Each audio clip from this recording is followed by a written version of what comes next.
बिस्मिल्लाहिर्रहमानिर्रहीम। अस्सलाम वालेकुम नाज़रीन, प्रोग्राम मुकाबले में मेरे और आमिर मतीन साहब की तरफ से देखने वालों को हम खुश आमदीद कहेंगे। नाज़रीन, नवाज शरीफ और आसिफ अली जरदारी दुबई के अंदर है। पाकिस्तान के सियासी मुस्तकबिल का फैसला करने के लिए ये दोनों बड़े सर जोड़कर बैठ गए हैं। मुलाकातें अब सवाल यह है कि इलेक्शन करवाने के लिए या फिर ओहदों की बंदर बांट के लिए हो रही हैं। इसके ऊपर हम बात करेंगे, मगर इसके साथ साथ इस्तेहकाम पार्टी अपने वजूद से अब तक अदम इस्तेहकाम का शिकार क्यों है? क्या इसके इस्तेहकाम के लिए भी इसको पीडीएम की बैसाखी दरकार होगी? ये भी आमिर मतीन साहब के हम तर्जीह में जानेंगे। और इसके साथ साथ पूरे पाकिस्तान के अंदर मौसम तो एक है, मगर उसके बावजूद कहीं पर हम देख रहे हैं कि हीट वेव है, कहीं पर सैलाबी सूरत हाल है। मौसमियाती तब्दीलियों के हवाले से भी आज के प्रोग्राम मुकाबले में बात होगी। और इसके साथ साथ इस ईद पर खरीदार हो या व्यापारी, दोनों ही महंगाई से तंग हैं। रात गए तक सजी रहने वाली मंडियां बेरौनक क्यों है? इसके ऊपर हम बात करने जा रहे हैं। आमिर मतीन साहब, आपसे मैं यहाँ से शुरू करूंगी कि पाकिस्तान के अंदर जितनी संगीन सूरत हाल आज है, यकीनी तौर पे इससे पहले कभी नहीं थी। अलमिया ये कि माली मसाइल हमारे बहुत ज़्यादा हैं, गवर्नमेंट हो या इदारे, उनके दरमियान हमें एक टेंशन बहुत ज़्यादा नज़र आती है, अदलिया के अंदर हमें तकसीम नज़र आती है। फ़िक्र की बात यह है कि कोई भी एक ऐसा इदारा नहीं बचा जो सालसी का किरदार अदा कर सके। तो ऐसे में पाकिस्तान को कौन चलाएगा? मैं चाह रहा हूँ कि मैं, क्योंकि आप लाहौर बैठी हुई हैं, तो ये मैं सवाल जो है ना मोहम्मद मालिक साहब से और आमिर ज़िया साहब से पुट अप कर देता हूँ, थोड़ा सा उसमें ऐड करके कि अभी क्योंकि इतने ज़्यादा बेयकीनी की सूरत हाल है कि ये नहीं पता कि इलेक्शन होंगे, कब होंगे, नहीं होंगे, होंगे तो किन हालात में होंगे, क्या उसके अंदर जो है पीटीआई की शमूलियत होगी, कैसी होगी, टॉप लीडरशिप की होगी, सेकंड टियर की होगी। तो काफ़ी सारी अभी इस वक्त जो है दुबई में पीडीएम की लीडरशिप बैठी है, ये फैसले कर रही है, तो ये अभी बाद में होंगे। मैं पहले मालिक साहब से फिर आमिर से एक जो सवाल पुटअप कर देता हूँ कि हम सबको 30-35 साल हो गए हैं, तो ओवरऑल एक लार्जर तारीखी पस मंज़र के अंदर कि हमारे सामने तकरीबन सारे ही पाकिस्तान में सियासी लेबॉर्ट्री है जिसके अंदर कोई तजर्बा है नहीं है सियासियात के स्टूडेंट्स को जो पढ़ाया जाता है, जो नहीं हुआ हुआ। तो मगर माजी करीब को करीब रख के, जो कि वो भी मैं 88 से शुरू करता हूँ कि हमारे सामने एक 1988 का मॉडल है जिसके अंदर मोरलेस आज से मुझे रेलिवेंट लगता है कि सारी एक पार्टी, पीपल्स पार्टी उस ज़माने में होती थी, बेनज़ीर साहबा 86 में वापस आई थी, तो उनका एक बहुत ज़्यादा कम बैक का इम्कान था। तो सब पार्टीज़ को इकट्ठे करके, जो कि मोरलेस पीडीएम जिस तरह की इस वक्त नज़र आती है, आज ये बनवाई गई। उसके बाद 1990 में अगेन पीपल्स पार्टी को ब्लॉक करने के लिए वो असगर खान के केस में वो सारे सबूत मौजूद हैं कि किस तरीके से वो पार्टियों को पैसे दिए गए और किस तरीके से पैसे बांटे गए पीपल्स पार्टी को कट टू साइज करने के लिए। फिर 93 वगैरह छोड़ के 97 आ जाए, 97 के अंदर फिर इस तरह की अगेन एस्टेब्लिशमेंट की इन्वॉल्वमेंट थ्रू 1990s में रही और वहाँ पे पीपल्स पार्टी के पास बड़ी कम सीटें आई मगर अपोजिशन में बैठी और नून लीग के पास एक 2/3 मेजॉरिटी भारी मैंडेट उस ज़माने में कहलाता था। फिर हमने देखा कि 1999 में वो बैठ गया, तो 2002 का मॉडल आया कि 2002 में पूरी इस्टेब्लिशमेंट ने जोर लगा लिया, मार्शल लॉ था, इमरजेंसी थी और उसके बावजूद उनकी सीटें पूरी नहीं हुई, उनको पैट्रियट्स बनवाना पड़ा और जमाली साहब एक वोट से हारे। उसके बाद ये बाकी छोड़ दें, सीधा 2018 पे आते हैं जिसके मतलब भी यही रहा कि वो उनको कहा गया कि ये सिलेक्टेड गवर्नमेंट है और उसके बाद वो है। तो मेरा मालिक साहब से स्टार्ट करते हुए कि मालिक साहब ये सारे जो मॉडल्स मैंने जिनका जिक्र किया हुआ आपने, हमने और आमिर ने इकट्ठे बैठ के ये कवर किए हुए, एक एक इलेक्शन वो डिसोल्यूशन गवर्नमेंट्स किए हैं, हम उन टेबलों के नीचे बैठे रहे हैं जहाँ ये सदर हजरात उस ज़माने में डिज़ोल्व करते थे। इनमें से कोई मॉडल आपको रीप्ले होता हुआ नजर आ रहा है या एक यूनिक सूरत हाल है? मालिक साहब, स्टार्टिंग फ्रॉम यू। सरवत ने सिंपल सा सवाल पूछा था कि मुल्क कौन चला रहा है, उसका 3 लफ्ज़ों का जवाब है। इतनी लंबी आपने तारीख बता दी, अल्लाह है ना, अल्लाह चला रहा है। बिकॉज फाइनेंस मिनिस्टर साहब ने खुद कहा कि ये अल्लाह के नाम पे मुल्क बना है, तो आप बेफिक्र रहें, अल्लाह चला रहा है। और वाकई अल्लाह ही चला रहा है, बिकॉज ये जो लोग बैठे हुए इनसे तो पता नहीं क्या चला रहे हैं, ये सब अपने काम चला रहे हैं। अभी एक लेटेस्ट इकॉनमी से शुरू कर लें। अभी पिछले दिनों एक ऐसा ड्रामा क्रिएट किया गया, वो जी फैसिलिटेशन काउंसिल बन गई है, वो जी 10-20 बिलियन की इन्वेस्टमेंट्स आ रही हैं और आप देखेंगे 10 साल में $100 बिलियन की इकॉनमी बन जाएगी एंड दिस एंड दैट। और असल में सारा हमने IMF को कन्विंस कर दिया था, लेकिन जियो पॉलिटिकल इशूज़ हैं और IMF को अमेरिका की गेम खेल रही है। 4 दिनों में क्या जियो पॉलिटिक्स बदल गई? कि सडनली IMF के साथ आपने बातें कर ली, आपने 225 अरब के नए टैक्स लगा दिए। IMF आपके साथ टेक्निकल एतराज़ करता था, आप उनको पॉलिटिकल जवाब दे रहे थे, उनका भागे यार, हमारे पास आपके लिए टाइम नहीं है। तो वो एक अजीब किस्म का हर चीज़ में दे आर लाइज, झूठ बोले जा रहे हैं, सिर्फ डंग टपाव काम किया जा रहा है। ये बजट की जो चीज़ें आ रही हैं कि बस ताकि अगस्त में जब हम जाएं तो हम ये कह सकें देखें हमने डिफ़ॉल्ट नहीं किया, हमने IMF भी कर लिया और ये हमारी सक्सेस स्टोरीज़ हैं। इशू ये है आमिर के गवर्नमेंट तो नहीं चला रही, लेकिन गवर्नमेंट को फ़ायदा ये है कि जितना उनकी लड़ाई का बोझ था वो इंस्टीट्यूशन ने उठा लिया।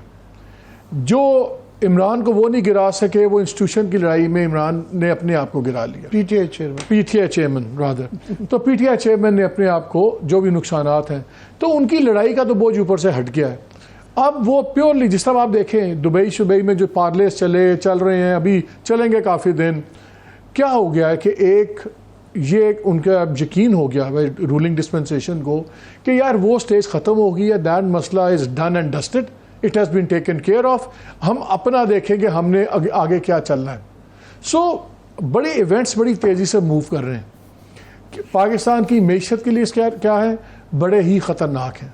आपके एक्सटर्नल फाइनेंसिंग का अभी हमें नहीं पता, वो गैप्स अपनी जगह हैं, 9th रिव्यू हो भी जाएगा तो भाई आगे क्या होगा। जितना आपने ये शो करा है कि हमने इतने 9.2 की आपने फिगर दे दिया कि हमने रेवेन्यूज़ करने हैं, सीरियस फाइनेंशियल मामला आ रहे हैं। अब जितनी मर्जी हवा बना दें कि जी UAE आ रहा है, सऊदी अरेबिया आ रहा है, अगर इन्वेस्टमेंट्स आती भी हैं वो बड़ी लिमिटेड इन्वेस्टमेंट्स हैं जो अपफ्रंट आपको कुछ पेमेंट्स होनी है। मेरी बात हो रही थी एक दिन पहले कुछ गवर्नमेंट के लोगों से ऑफ द रिकॉर्ड, मैंने पूछा मैं क्या कैसे होगा पैसों को। नहीं आप देखें ना, मसलन सऊदीज़ जो हैं वो इंटरेस्टेड हैं एग्रीकल्चर में, तो जो ज़मीनों का होगा उसकी एडवांस पेमेंट आ जाएगी। मैं क्या कितनी आ जाएगी, $1 बिलियन तो नहीं आएगी, चले जी 50 मिलियन आ जाएगी, 100 मिलियन आ गया, 200 आ गया, $12 बिलियन की जी रिफाइनरी लगनी है। और भाई $12 बिलियन आपको उन्होंने पकड़ा नहीं देने आके, it's a drawn out process, 3 years 4 years।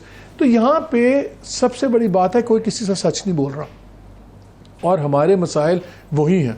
यहाँ पे तो इसी बात पे फटा पड़ा गया डॉलर कितने का, रियल वैल्यू डॉलर की क्या है, ये 249 कहते हैं, इंडिपेंडेंट इकोनॉमिस्ट 322 कहते हैं, मार्केट में 306 का है।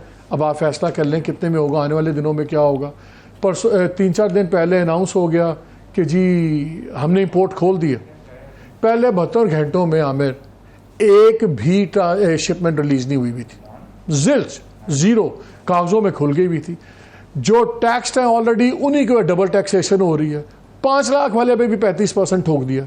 मतलब कि ये क्या मजाक चल रहा है, पूरे मुल्क में 14,000 लोग टैक्स दे रहे हैं, सारा बोझ उठा रहे हैं, कौन सी चीज़ की है। अच्छा हेडलाइन चलवा दी, मैं ये सब इसलिए कह रहा हूँ कि हमें ये समझ आ जाए कि हमारे से हर कोई झूठ कैसे बोलता है। हेडलाइन चलवा दी 85 अरब की बचत करेगी गवर्नमेंट। मैंने भी सुना, मैं भी परेशान, बड़ी गल है। जब आप एक्सपेंडिचर में देखते हैं तो 0.6%, यार 1% भी आपसे कम नहीं हुआ अपने एक्सपेंसेस में। हमें सुना दिया 25 अरब, ठीक है ना, लेकिन इसी साल में 23 अरब सिर्फ आपने PIA में और डबो देना इंटरेस्ट पेमेंट्स में, 650 अरब आपने PIA में डबो दिया। 9,000 से 12,000 के लोग हैं, उनके 9-12,000 ख़ानदानों के वोट लेने के लिए आप 25 करोड़ लोगों को आपने 650 बिलियन टोक दिया। ये सारे रगड़े आम लोगों के लिए सब कुछ, और ये पावर पॉलिटिक्स हो रही है। दुबई में क्या हो रहा था, पावर पॉलिटिक्स थी ना, और क्या था। सो किस बात को हम छेड़ें, किस बात को हम रोकें। अब अल्लाह बेस्ट चीज़ ये है बड़ी, मैं जितना मेरा ईमान ताज़ा हुआ पाकिस्तान में कहीं नहीं हो सकता।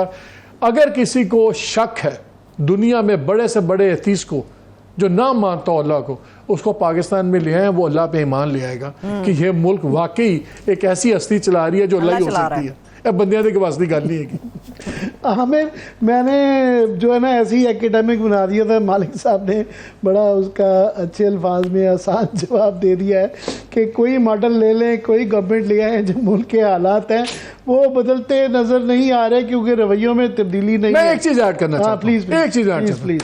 वो कहते हैं ना कि स्ट्रक्चरल रिफॉर्म्स, आमिर इकॉनमी पे काम करते रहे सारी ज़िंदगी, सीरियस स्ट्रक्चरल रिफॉर्म्स करनी पड़ेंगी आपको 2-3 साल। आमिर हर कोई जन्नत में जाना चाहता है लेकिन मरने पे कोई तैयार नहीं है। ये इकनॉमिक जन्नत में जाना चाहते हैं लेकिन उसका कष्ट नहीं काटना चाहते। 91 के अंदर जब इंडिया गया IMF के पास, मनमोहन सिंह फाइनेंस मिनिस्टर थे, वो खड़ा हुआ बंदा अपनी पार्लियामान के अंदर और उसने कहा कि ये हमारी तबाही हुई हुई है, ये हम बिल्कुल बुरी हालत में हैं, लेकिन हम ये करेंगे, हम ये जो स्टेप्स उठाएंगे, हम बाउंस बैक कर जाएंगे। हमारे जब लोग खड़े होते हैं सब अच्छा है, कोई फिक्र की बात नहीं है, ये जियो पॉलिटिक्स है। यार सच बोले लोगों से, लोग आपकी बात पे एतबार करके लाइफस्टाइल बदलेंगे, कुर्बानी देने पे तैयार होंगे।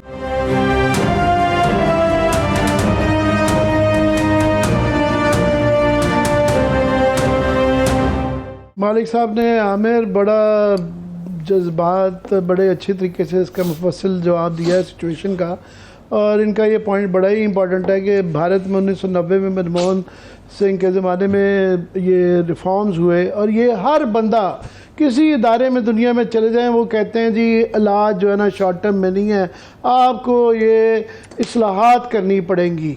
तो उस 1990 का नतीजा उनका 5-10 साल में आया।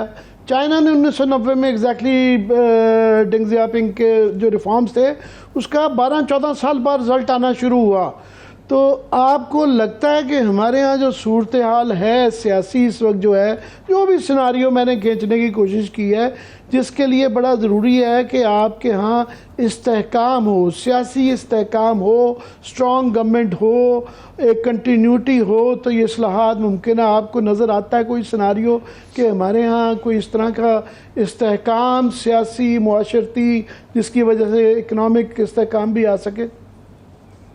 आमिर मतीन साहब, जब मैं और आप पहली बार मिले थे तो हम दोनों के बाल स्याह हुआ करते थे, ठीक है ना, और उस ज़माने से भी धमकियां सुन रहे हैं कि जी इस्लाहात करनी है, हमें माशी इस्लाहात करनी है, हमें अपने इदारों की इस्लाहात करनी है, हमें सियासी इस्लाहात, लेकिन किसी धमकी पे हमने अमल होते हुए नहीं देखा। मैं ये सिर्फ हुकूमत का मसला नहीं, हमारी जो हुक्मरान अशराफिया है पूरी की पूरी, कहते हैं डेकेड आफ्टर डेकेड, उनका मुझे लगता है कोई विजन नहीं है और उनका कमिटमेंट नहीं है मुल्क के अवाम के साथ। बात ये हो रही कि अवाम के साथ ये झूठ बोल रहे हैं, सच बोल रहे हैं, बिल्कुल सही बात की मालिक साहब ने कि ये सच नहीं बयान करे, हकायक बयान नहीं करे, लेकिन मुझे खतरा ये लगता है कि अपने आप से भी सच नहीं बोल रहे। ये मतलब है बाज़ औक़ात आप अपने एको चैम्बर में इतना ज़्यादा रहते हैं कि जनाब हम पता नहीं ये तीरों तुफंग कर देंगे, और मतलब है कि अगर आप सोचें ना, हमारी बदकिस्मती देखें कि हम लोग जो है हमारी सियासत भी और हमारी मईशत भी ओल्ड बॉयज़ क्लब में फंस गई है कि जो लोग 90 की दिहाई में को चला रहे थे वो आज तीसरी दिहाई में भी चला रहे हैं। बड़ा दुनिया भर में जो है कि एक फ्रेश लीडरशिप आती है, एक पूरा चेंज चल रही होती है, पॉलिटिकल पार्टीज जो है अपने आप के अंदर मतलब तब्दीलियां लेकर आ रही होती है, लेकिन हमारे यहाँ जो है इतना स्टाइफलिंग ग्रिप है, इतना कहते हैं ना कि जान लेने वाली ग्रिप है हमारे यहाँ जो मौरूसी सियासतदान है उनकी, कि वो आपको कोई नया पौधा कहते हैं खिलने ही नहीं दे रहे, वो कोई उभरने ही नहीं दे रहे जमीन से।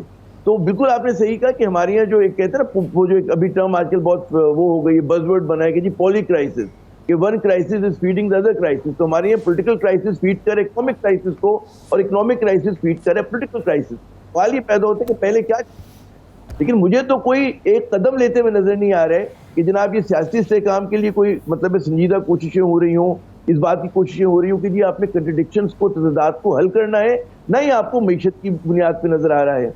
इसहाक डार साहब ये मतलब है माशाल्लाह सबसे तजर्बेकार हमारे वो हैं वजीर खजाना, इनके बारे में आप कराची के बिजनेसमैन से बात करें, एनालिस्ट से बात करें, यकीनन ये बात लाहौर के और पिंडी के लोग भी कहेंगे, इस्लामाबाद के भी, कि ये जो है एंटी रिफॉर्म वजीर खजाना है। इनकी जो टैक्टिक्स होती हैं मुल्क को चलाने की, मतलब आर्म ट्विस्टिंग होती है, ठीक है, ये बिजनेसमैन को जरा डरा धमका लेते हैं, इमेजिनेटिव किस्म की जो है ये नंबरिंग कर लेते हैं जिसको बाज़ लोग फजिंग कहते हैं। चले मैं कंसेशन दे रहा हूँ कि इमेजिनेटिव तरीके से ये जो है 0.29% को दिखा दी इन्होंने। तो वो सब चीज़ें हो रही हैं, लेकिन रिफॉर्म का एजेंडा कहाँ है? मतलब है आपको एनर्जी सेक्टर रिफॉर्म सबसे हम सुन रहे हैं, बात होगी, पीटीआई भी कह रही थी, उससे पहले भी कहा जा रहा था, इस हुकूमत को भी माशाल्लाह 14 महीने हो गए, लेकिन एनर्जी सेक्टर रिफॉर्म जो हमारा सबसे बड़ा मसला है उस पर एक कदम नहीं लिया गया। हमारे यहाँ नुकसान में चलने वाले इदारे जिसका भी इशारा भी दिया गया था, पीआईए हो गई, रेलवेज हो गई, स्टील मिल हो गई, हम बिलियंस ऑफ रुपीज जो है उन पर सर्व कर रहे हैं, और लेकिन हम उसको रिफॉर्म करने के लिए तैयार नहीं। अच्छा, उसी तरह टैक्स बेस, आप बिल्कुल सही कहा कि जी उन्हीं लोगों को आप क्या करें, आप सैलरी क्लास का गला घोट रहे हैं, दूसरा बड़ी कॉर्पोरेट का गला घोट रहे हैं, और उसमें आप मैसेज ये दे रहे हैं कि जनाब या तो आप अंडर द रेडार रहें, मतलब है कि एफबीआर के रेडार पे मत आए, टैक्स ना दें, या छोटी कंपनियां बनाएं और बड़े बनने की कोशिश ना करें इस मुल्क के अंदर, क्योंकि अगर आप बड़े बनेंगे तो दुनिया में, तो हमारे रीजन में जो मतलब कॉर्पोरेट टैक्स है वो एवरेज 25% है। हमारे यहाँ माशाल्लाह 39% हो गया, 10% जो उन्होंने सुपर टैक्स लगाने की बात की है ना। तो यहाँ पर कैसे कोई बिजनेस जो है वो पनप सकता है? आप एग्रीकल्चर पे टैक्स नहीं लगाते, आप ये नहीं करते कि जी उसको CBR के हवाले कर दे कि जनाब एक सेंट्रलाइज टैक्स कलेक्शन हो एग्रीकल्चर का, क्योंकि एग्रीकल्चर पे टैक्स तो इनकम पे होता है ना, जो तस्वुर है। आमिर मुझे एक बात बताएं, सबसे बड़ा मजाक क्या है? अभी इन्होंने कहा बड़ा फैन फेयर था। अच्छा, ये एक नई इकोनॉमिक पॉलिसी पाकिस्तान की बन गई है कि हर गवर्नमेंट कहती है कि अपने बड़े इकोनॉमिक प्रोग्राम में आर्मी चीफ, वक्त के आर्मी चीफ को डाल दो, उसकी क्रेडिबिलिटी आ जाएगी। जब खान साहब की गवर्नमेंट थी तो उन्होंने नेशनल वो डेवलपमेंट काउंसिल बना ली, इकोनॉमिक डेवलपमेंट काउंसिल, उसके अंदर जनरल बाजवा को डाल लिया। इन्होंने आप फैसिलिटेशन काउंसिल बना ली, उसमें आर्मी चीफ को डाल लिया। बयान और उसका रैशनल क्या था कि देखें बहुत ज़्यादा रेड टेप है, ब्यूरोक्रेसी काम नहीं करती, तो वन विंडो में करके सारा। अच्छा, ब्यूरोक्रेसी प्रॉब्लम थी, उसमें सारे ब्यूरोक्रेट्स डाल लिए, वही ब्यूरोक्रेट्स। सिर्फ ये फर्क पड़ेगा कि जो पहले 15 मिनिस्ट्रियों में बैठ के गन डालते थे, अब वो इकट्ठे बैठ के एक ही कमरे में बैठ के वही गन डालेंगे, कुछ दे पार्ट ऑफ द प्रॉब्लम। और हाल ये है, बात अंग्रेजी की गलती की नहीं है। मैं नोटिफिकेशन पढ़ रहा था जो PM ऑफिस के ऊपर से नोटिफिकेशन निकला, उसमें लिखा हुआ है कि GGA कमेटी मेंबर्स होंगे and there will be a 3 tier उसका सेटअप होगा, और वो टायर्स लिखा हुआ है, 3 टायर्स। बात ये नहीं है कि आपको टेयर का या टायर का फर्क नहीं पता। अगर एक बनी है काउंसिल और उसका ऑर्डर निकल रहा है जिसने पूरे मुल्क के फाइनेंशियल मसाइल ठीक करने हैं, और उसमें इतनी कॉम्पिटेंस नहीं है कि बगैर गलती के अपना नोटिफिकेशन निकाल दो और पहली 10 लाइनों में गलती है, ये 28वीं गलती नहीं है, इस शुरू की 5वीं लाइन है। बात यह कि अटेंशन टू द डिटेल का ये हाल है, ये हाल है आपकी कॉम्पिटेंस का, ये हाल है कैपेसिटी का। हमारे मुल्क में कैपेसिटी क्राइसिस है सीरियस, और 2 मसले हैं हमारे मुल्क में, एक कैपेसिटी क्राइसिस है, क्रिटिकल थिंकिंग नहीं है। हमारा मसला है, कोई कहता है ओ जी फौज की वजह से इकॉनमी नहीं चलती, हुकूमत, सिविलियंस कहेंगे जी उनकी वजह से नहीं चलती, वो कहेंगे यार ये लोग हमारे पास आते हैं, ये नालायक हैं। क्रिटिकल थिंकिंग है नहीं, प्लानिंग है नहीं, इनकी स्ट्रैटेजी नहीं है, टैक्टिक्स पे डंग टपाव वाला काम चल रहे हैं। मैं आपको एक एग्जांपल लेटेस्ट ही देख ली ना, हमें इतनी टोपी बनाई गई, ओ जी इंकलाब आ गया। क्या इंकलाब आ गया यार? आपकी वो ब्यूरोक्रेसी एक ज़माने में ना साइकिल स्टाइल करके फाइल निकालती थी, जो पहले चला उसको साइकिल स्टाइल किया, ज़माना बदल गया, उन्होंने फ़ोटो कॉपी करनी शुरू कर दी। अब ज़माना आ गया कट एंड पेस्ट का। अब जो लास्ट गवर्नमेंट में था वो इकोनॉमिक काउंसिल थी, डेवलपमेंट काउंसिल थी, उसी को कट पेस्ट किया, उसको फैसिलिटेशन काउंसिल बना दिया। और यार एग्जीक्यूटिव कमेटीज़ के मेंबर्स भी वही हैं, वही मेंबर्स हैं एग्जीक्यूटिव कमेटी के भी, more of the same. I don't know what is going on. मैं चाह रहा हूँ थोड़ा सा माइक्रो में भी आ जाएं, क्योंकि वो भी बड़ी ज़रूरी बात करनी चाहिए। लार्जर पिक्चर भी ठीक है, मगर ये छोटा कैनवस भी, मालिक साहब के ज़्यादा इंपॉर्टेंट होता है। आमिर साहब, कतई कलामी के माफ़ी, मुझे अभी ब्रेक की तरफ बढ़ना होगा। जब ब्रेक से वापस आएंगे तो आमिर साहब ने जहाँ से अपना ये सवाल छोड़ा वहीं से लेकर गुफ्तगू को आगे बढ़ेंगे। हमारे साथ रहिए।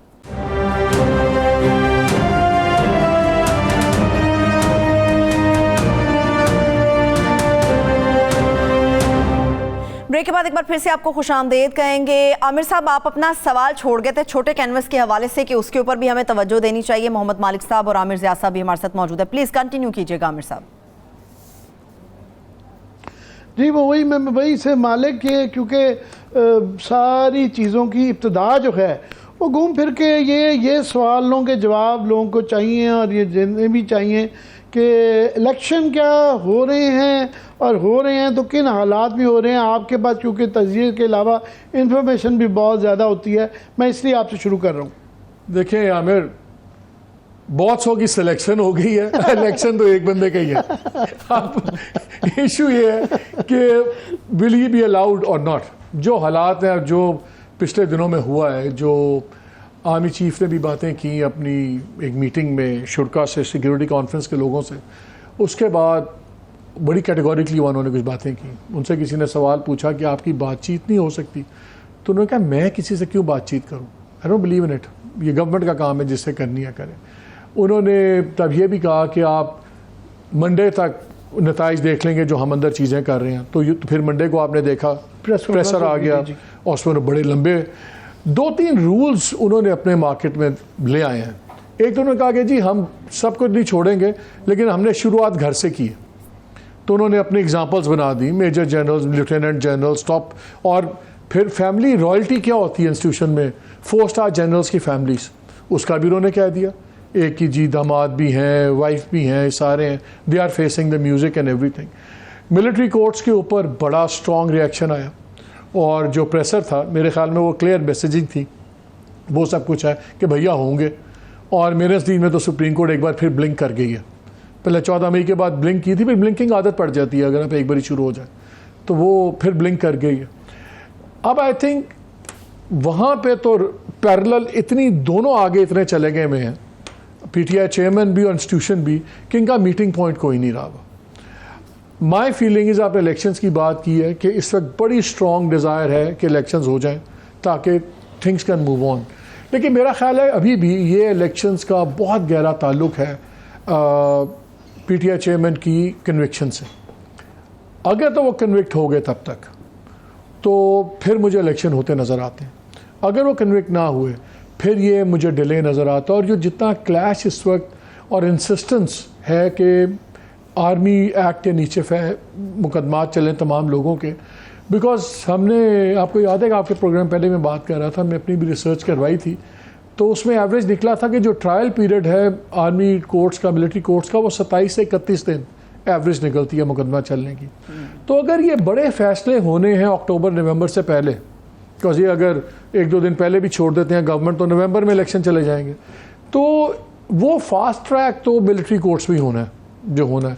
एंड आई थिंक अब जितनी अब बातें 9 मई के बाद अब खुल गई हुई हैं, मेरा नहीं ख्याल कि इसमें किसी को अब कोई लिहाज रखना है किसी ने कि नहीं नहीं इसको दुनिया क्या कहेगी, लोग क्या कहेंगे। I think now objectives are very clear, and I think कि अभी तो ये फैसला होना है, ये मेरे नज़दीक तो फैसला हो गया कि ये तो नहीं लड़ पाएंगे और इनको ना ही किसी कीमत पे आने दिया जाएगा।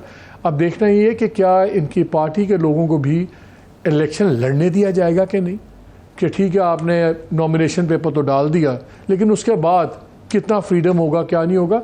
हम एक बड़ी सीरियसली कंट्रोल डेमोक्रेसी की तरफ जा रहे हैं, और इस वक्त जो मुल्क में मुझे नज़र आता है वो एक ऑर्गेनाइज केओस भी है, और उसका तमाम, मैं कहता हूँ इन्होंने 9 मई ने बहुत ज़्यादा एक जस्टिफिकेशन क्रिएट कर दिया एक्सट्रीम सॉल्यूशंस की। जब आप एक एक्सट्रीम सिचुएशन बनाएंगे तो फिर सॉल्यूशन भी एक्सट्रीम होगा। हम याद है हम आपस में बातें करते थे, हम सोच नहीं सकते थे कि जो 9 मई को हुआ कि ये होगा इस मुल्क में। फिर जितना स्ट्रॉन्ग रिएक्शन आया वो भी हम नहीं सोच सकते थे, वो भी बड़ा स्ट्रॉन्ग आया। So I think now the die is cast. जहाँ तक ये ताल्लुक है कि क्या पीटीआई चेयरमैन को फाल होके आने दिया जाएगा पावर में, तो इम्पॉसिबल बात लगती है। अब इशू रह गया कि पार्टी का क्या होगा, किस हद तक जाएगा। बट आई थिंक इलेक्शंस मेरे नज़दीक उसमें क्रिटिकल एलिमेंट है कि ये कन्विक्शन है, और जो दुबई में बैठना सबका, वो तो आपको ये शो करता है कि जहाँ तक पीडीएम का ताल्लुक है ये लोग तो कन्विंस हैं कि जी वो मसला तो अब सेटल्ड है। अब आगे की देखें आपस की बांट कैसे होगी, कौन पीएम बनेगा, कौन क्या होगा, क्या स्ट्रक्चर होगा, वो तो पहले फेज़ 2 में चले गए में। बट सियासत में बड़ा कुछ फ्लूइड होता है। बट आई थिंक मेरे नज़दीक आज भी elections are linked to conviction. Malik साहब ने आमिर बात की कि कंट्रोल्ड डेमोक्रेसी का हम एक नया मॉडल जा रहे हैं। वैसे तो 75 साल हार्शर मॉडल ये इसलिए कि कंट्रोल तो हमेशा ही रहे हैं। हाँ। कई दफ़ा डायरेक्टली कंट्रोल रहे हैं, कई दफ़ा इनडायरेक्टली रहे हैं। सो इनडायरेक्टली कंट्रोल का ये प्रॉब्ली मालिक साहब का फ्रेज अच्छा है कि हार्शेस्ट मॉडल है ये। मुझे भी यही लगता है। ये इसमें जो मालिक साहब ने अपना तज़िया दिया है कि ये क्योंकि वैसे ही जो है अहम है कि सिविलियंस को जब अदालतों के अंदर ट्रायल होगा तो ये एक नज़ीर बनेगी जिसका कि इसके अंदर आने वाले दिनों में हमने देखा है कि जो लोग आज बना रहे हैं इसके हक़ में हैं, कई दफ़ा हमने माजी में देखा वो इन कवानीन के विक्टिम खुद भी फिर बनते हैं। सो इसलिए अहम ये इसलिए भी है कि इसमें इस बात का इम्कान हो सकता है कि पीटीआई चेयरमैन भी लटकाए जा सकें।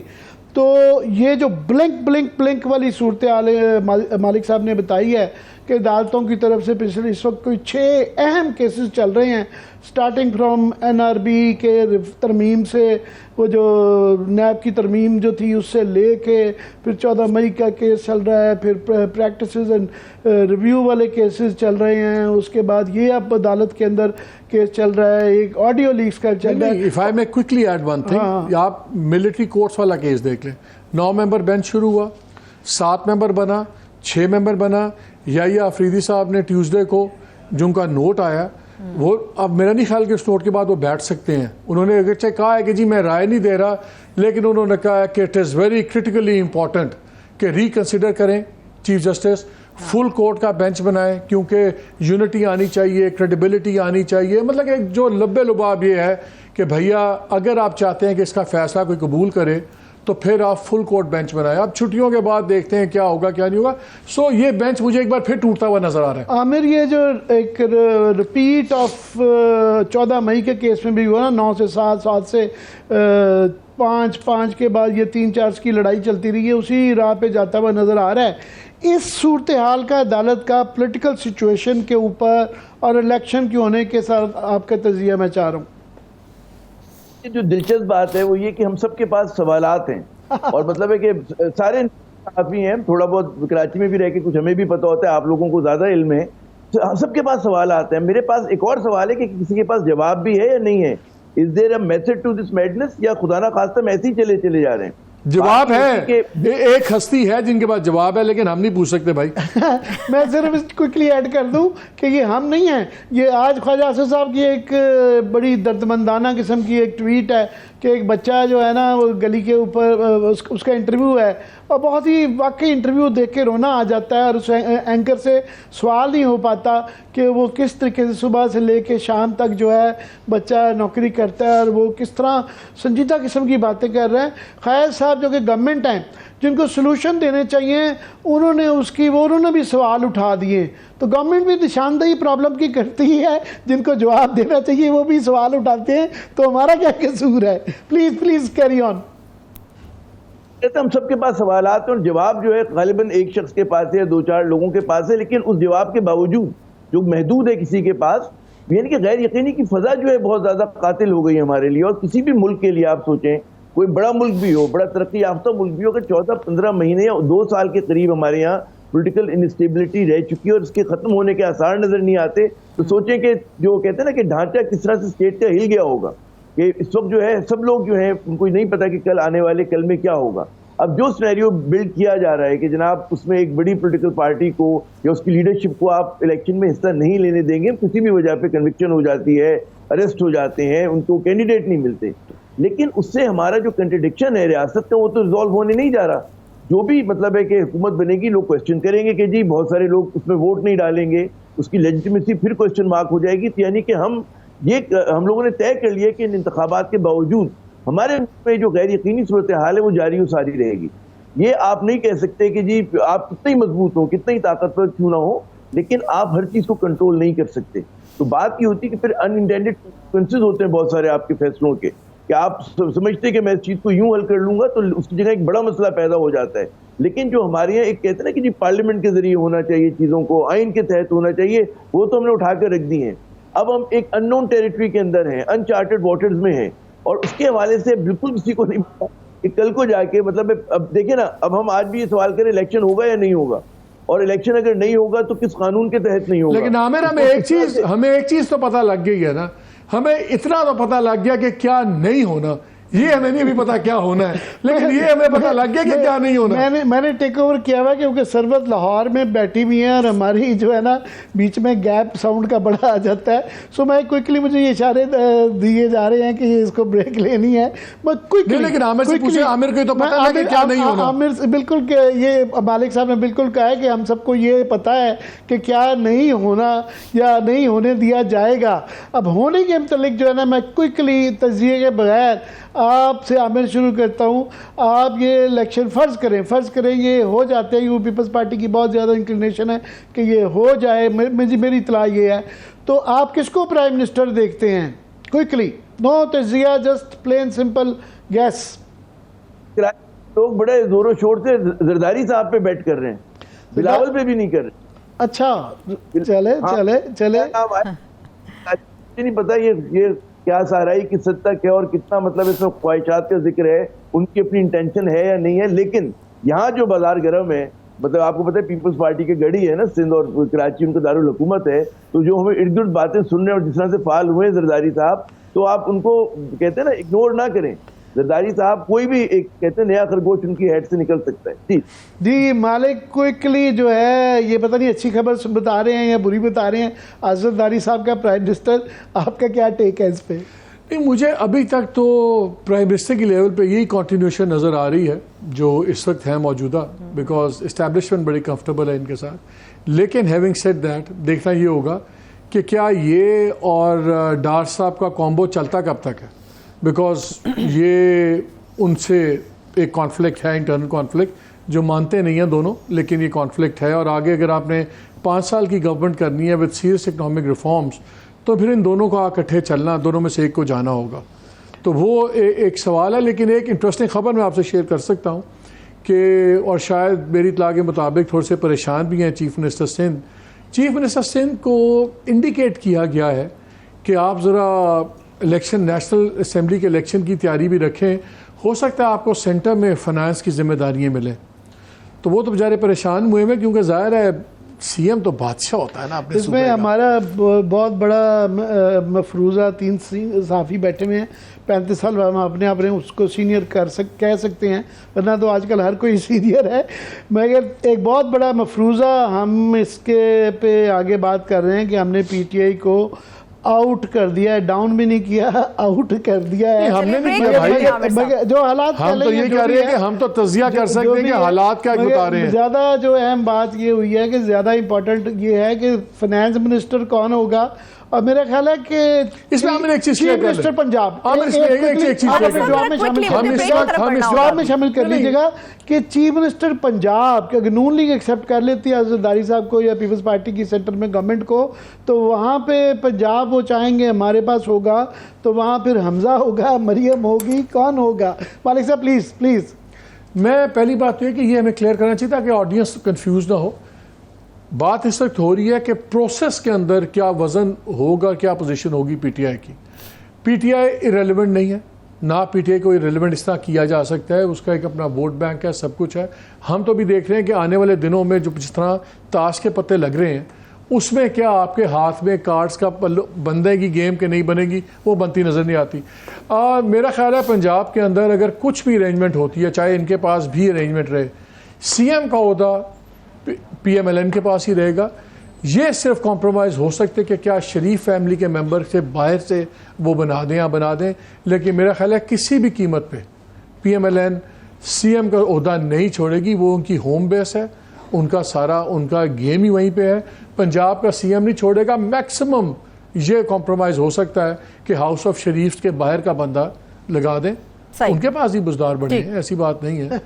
चलिए ब्रेक की तरफ चलते हैं। बहुत शुक्रिया मोहम्मद मालिक साहब हमारे साथ मौजूद थे, आपके वक्त के लिए शुक्रिया। आमिर ज़िया साहब आपका भी बेहद शुक्रिया। एक छोटी सी ब्रेक से वापस आएंगे। एक तो हम डिस्कस करने जा रहे हैं कि किस तरह से मौसमियाती तब्दीलियाँ पाकिस्तान को शदीद मुतासिर कर रही हैं, मगर इसके साथ साथ चंद ही घंटे बाकी रह गए ईद कुर्बा में, मगर जो मंडियाँ रात गए तक सजी रहती थी वो अब बेरौनक क्यों नजर आ रही हैं। ब्रेक से वापस तक बात करेंगे, हमारे साथ रहिए।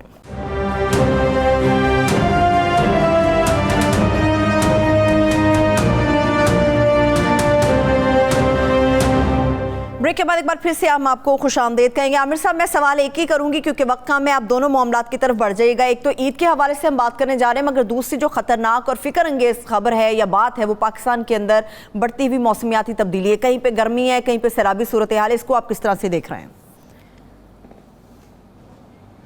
जी कल ईद है और इस ईद में क्लाइमेटोलॉजी की तरफ से पहले ही जो है ना ये बड़ी मौसमियाती तब्दीलियों की एक जो तब्दीली हमारे यहाँ आ रही है कि गैर मौसमी बारिशें, और ये 5-6 दिन बताया जा रहा है, वार्निंग्स दी जा रही हैं कि बहुत ज़्यादा बारिशें पाकिस्तान के बेशतर हिस्सों में होंगी।